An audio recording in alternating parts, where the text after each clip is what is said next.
Hello everyone, my name is Syed Ibrahim Mustafa Shah Bukhari, and today I'm excited to present our work titled EvaluatAR, a cross-device evaluation framework for rapid prototyping of bystander PETs in augmented reality or AR. This work has been done in collaboration with Dr. Corbett from the Army Cyber Institute at West Point and Dr. G and Dr. David John from Computer Science Department at Virginia Tech. AR devices create immersive augmented experiences by overlaying virtual content onto the real world. Today, they are available commercially in various form factors from headsets to subtle smart glasses, and all these devices come equipped with a plethora of powerful outward facing sensors, such as cameras, microphones, and depth sensors to enable immersive experiences.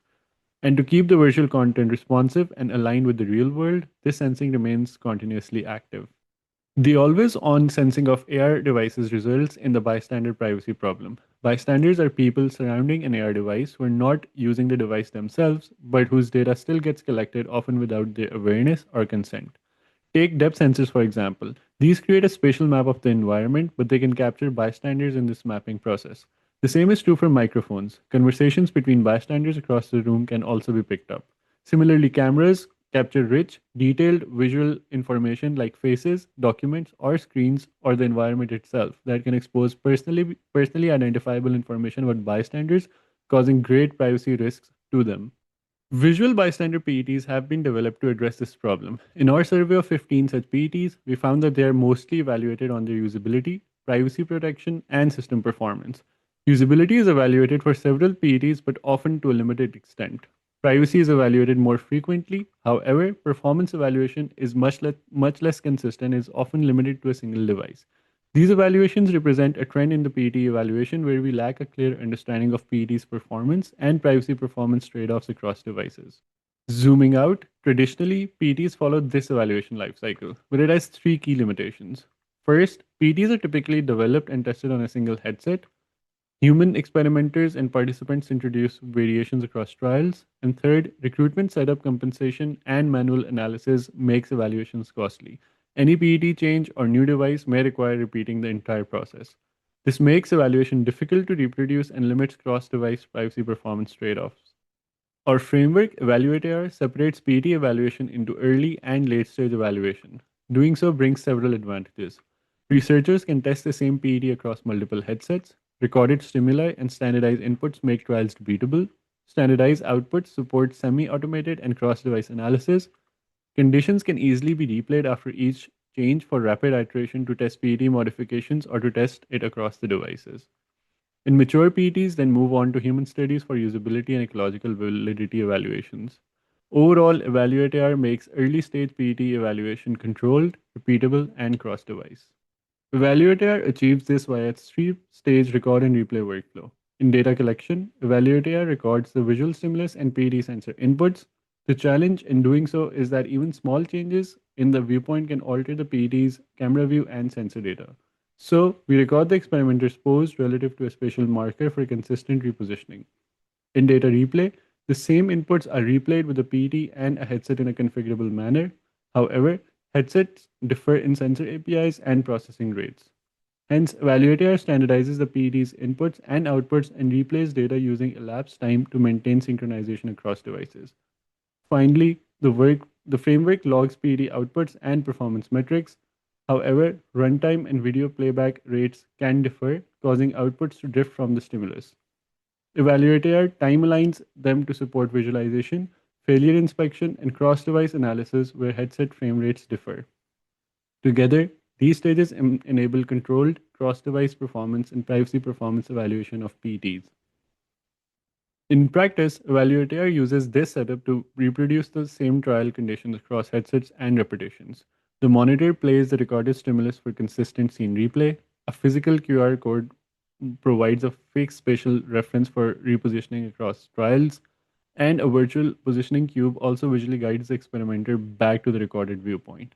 The virtual pose replay indicator turns green once alignment is achieved, and after alignment, the experimenter can start the synchronized replay using virtual controls. Using this setup, we conduct a case study style evaluation of EvaluatAR to showcase its intended capabilities. However, for time, we only present a subset of them, but complete details of all of them can be found in the paper. Our first case study showcased EvaluatAR's ability to enable reproducible cross-device evaluation. Hence, we designed experiment 1A, where we run the same PET under the same conditions across different headsets to produce directly comparable performance results. We selected HoloLens 2, Magic Leap 2, and MetaQuest 3 because they span optical and visual video see-through AR displays and have different sensing and compute capabilities. We replayed the same 3 one-person videos with varying level of head motions for each headset and evaluated Bystander, a state-of-the-art implicit BT. Its inference sampling interval parameter controls how often face detection runs, where 0 means every frame and larger values skip more frames. We were able to run 75 experimental trials in approximately 70 minutes, something that would be impractical with traditional PT evaluations. Higher sampling intervals produce higher FPS as expected and enable us to identify optimal configurations for deploying the bystander approach on each headset with a balance between privacy protection and system performance, fulfilling the goal of case study 1. Case study 3 establishes EvaluatAR support for rapid prototyping of bystander PETs by making privacy relevant failures repeatable. We ran this experiment on Magic Leap 2 because it provided the most stable execution environment for bystander.